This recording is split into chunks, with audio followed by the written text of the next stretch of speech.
হবে নিচের চিহ্ন থেকে 7 ইঞ্চি উপরে রাখবো। কোমর পট্টির জন্য 7 ইঞ্চি রেখে হাই নেব আমরা 16 ইঞ্চি। লক্ষ্য করেন এখানে 16 ইঞ্চি হাইয়ের জন্য চিহ্ন করতে হবে। এখানে 16 ইঞ্চি হাই নিয়ে সুন্দর করে এখানে একটা মার্জিন করে দেব। মার্জিনটা করে দেওয়ার পর লক্ষ্য করেন মার্জিন থেকে পায়ের যে ঘেরের কাপড়টা আছে কাপড়টা আমরা 2 ভাগ করে নেব। লক্ষ্য করেন প্রথমে একটা 2 ভাগ করে নেওয়ার জন্য মাঝখানে 13.5 ইঞ্চি 17 ইঞ্চি আছে, এখানে 13.5 ইঞ্চি চিহ্ন করতে হবে। 13.5 ইঞ্চি নিয়ে এখানে মাঝখানে যে আরও কাপড়টা থাকলো এই কাপড়টাকে 2 ভাগ করতে হবে। এই কাপড়টাকে 2 ভাগ করার পর লক্ষ্য করেন এখানে চিহ্ন করে দিয়েছি। চিহ্ন করে দেওয়ার পরে এই চিহ্ন থেকে পায়ের মুহুরি পর্যন্ত লক্ষ্য করেন এই পায়ের মুহুরি হবে 15 ইঞ্চি মুহুরি। 15 ইঞ্চি মুহুরি থেকে পায়ের নিচে যে আমরা চিহ্নটা করেছি এই চিহ্ন থেকে পায়ের মুহুরি পর্যন্ত সুন্দর করে এই সিস্টেমে মার্জিনটা সুন্দর করে রাউন্ড করে টেনে দিতে হবে। টেনে দেওয়ার পরে লক্ষ্য করেন এখানে 15 ইঞ্চি কিন্তু পায়ের মুখ থাকবে।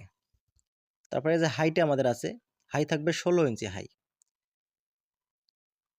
তো এইখানে সুন্দর করে এক্সট্রা রাখবো সেলাইয়ের জন্য। এটার জন্য সেলাইয়ের জন্য এক্সট্রা রেখে সুন্দর করে কাটিং করে দিতে হবে। এই সিস্টেম আপনি সুন্দর করে কাটিংটা আগে করে দিবেন। করে দেওয়ার পরে এখান থেকে এক্সট্রা যে কাপড়টা আছে এক্সট্রা কাপড়টা দিয়ে আমরা ঘেরটা বাড়িয়ে নেব। লক্ষ্য করেন এখানে সুন্দর করে চিহ্ন করে দেব। এই যে দেখেন এই সিস্টেমে বসা দিতে হবে। এইখানে নিচের যে আমরা হাইয়ের নিচে যে চিহ্নটা করেছি হাইয়ের নিচের চিহ্ন থেকে সুন্দর করে মিলিয়ে দিতে হবে। এভাবে মিলিয়ে দেওয়ার পর মার্জিনগুলো যে আছে হাইয়ের মার্জিনগুলো আবার টেনে দিতে হবে। লক্ষ্য করেন এই মার্জিনগুলো আবার টেনে দিতে হবে। এভাবে টেনে দিয়ে ঘেরটা আমরা বাড়িয়ে নেব। লক্ষ্য করেন মার্জিনগুলো আবারও টেনে দেব। দেওয়ার পর এখানে পাশ থেকে আমরা 1.5 ইঞ্চি নিব। লক্ষ্য করেন এখানে 1.5 ইঞ্চি নিয়ে ঘেরটা বাড়াবো। হাইটা আমরা করবো এখন এখানে 1.5 ইঞ্চি নিয়ে সুন্দর করে রাউন্ড করে দেব। রাউন্ড করে দেওয়ার পরে এই হাইয়ের যে রাউন্ডটা আছে রাউন্ড থেকে সুন্দর করে আমরা পায়ের মুহুরি পর্যন্ত সুন্দর করে মিলিয়ে দেবো। এইভাবে মিলিয়ে দেওয়ার পর ঘেরটা আমরা বাড়িয়ে নেব। লক্ষ্য করেন এই সিস্টেমে কাটিং করে দিতে হবে। এইখানে এইভাবে কাটিং করে দেবেন। কাটিং করে দেওয়ার পরে আমরা হাইটা বের করে নেব। সুন্দর করে উপরের মার্জিন থেকে সোজা কাটিং করে দিতে হবে।